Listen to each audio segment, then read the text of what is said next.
Hi friends, मी गौरी भालेकर. तर तुमचे स्वागत आहे माझ्या आजच्या यूट्यूब चॅनलमध्ये.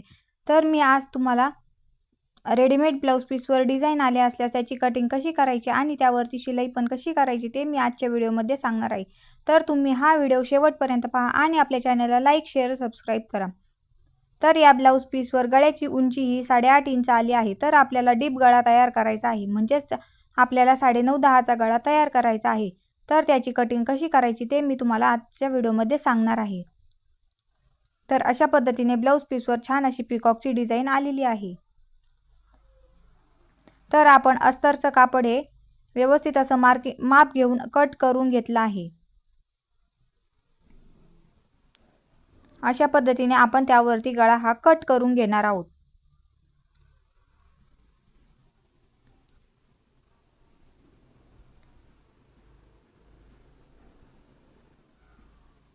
तर अशा पद्धतीने आपण गळा रुंदी ही 2 इंच ठेवली आहे आणि गळ्याची उंची ही आपण 10 इंच घेतली आहे आणि रुंदी ही मी 3 इंच ठेवली आहे. अशा पद्धतीने आपण छान बॉक्स तयार करून घेणार आहोत. तर या बॉक्सवर आपण छान अशी डिझाईन, या ब्लाऊज पीसवर पानाची डिझाईन आहे, त्यामुळे आपण पानाचाच आकार या अस्तरवरती देऊन घेणार आहोत. तर अशा पद्धतीने आपण तो पानाचा आकार हा कट करून घेणार आहोत.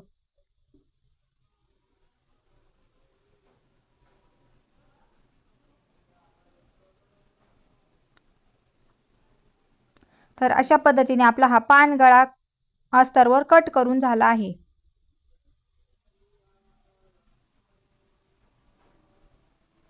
त्यानंतर आपण तो ब्लाऊज पीस वरती ठेवून व्यवस्थित असं ॲडजस्ट करून घेणार आहोत. तर या ब्लाऊज पीसवर पिकॉकची डिझाईन आहे, तर आपण जिथे ॲडजस्ट होईल तिथे तो गळा व्यवस्थित असा ठेवून घेणार आहोत.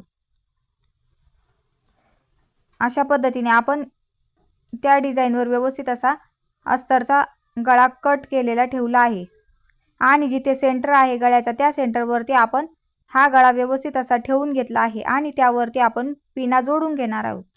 तर थोडाफार गळा हा आपला कट होणार आहे. तर अशा पद्धतीने आपण त्यावरती पिना जोडून घेतले आहे. त्यानंतर आपण त्यावरती पाव इंच इतपत टीप मारून घेणार आहोत.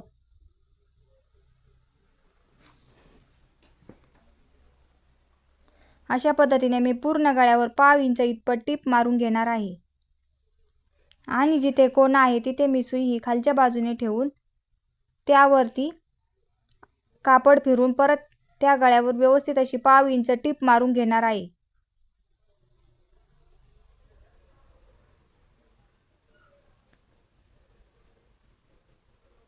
तर अशा पद्धतीने आपला गळा हा अस्तरचा गळा हा ब्लाऊज पीसवरती जोडून झाला आहे.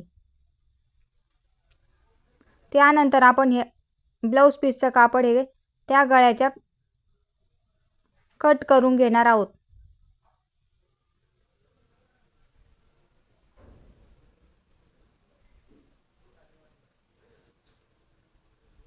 अशा पद्धतीने आपला हा गळा कट करून झाला आहे. त्यानंतर आपण छोटे छोटे तिरके कट करून घेणार आहोत, त्यामुळे सुद्धा आपला गळा हा फिनिशिंगमध्ये तयार होत असतो.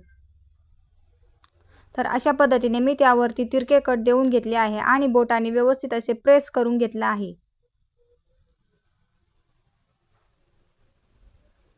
आणि त्यावरती पण मी अस्तरवर व्यवस्थित अशी टीप मारून घेणार आहे.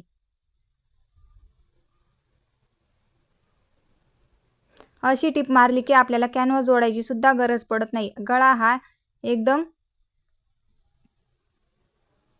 छान तयार होतो.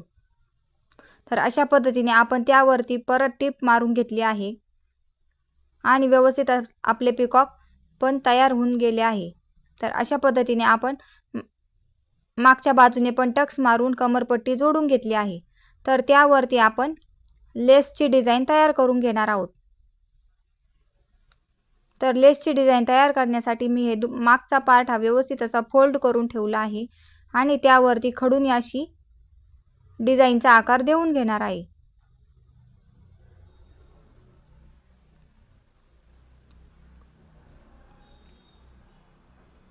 तर अशा पद्धतीने आपल्या एका बाजूने खडूने आकार देऊन घेतला आहे, तर तो आपण दुसऱ्या बाजूने ठेवून व्यवस्थित असा ठेवून एकसारखा ठेवून त्यावरती आपण हाताने प्रेस करून घेणार आहोत आणि त्यानंतर आपण त्या आकारावरती लेस लावून घेणार आहोत। तर अशा पद्धतीने मी त्या आकारावर व्यवस्थित अशी त्या ब्लाउज पीसला मॅचिंग होईल अशी छान लेस लावून घेणार आहे। तर अशा पद्धतीने आपण दोन्ही बाजूंनी व्यवस्थित अशा आकारावरती छान अशी लेस लावून घेतली आहे आणि आपला छान असा गळ्याचा डिझाइन तयार झाली आहे।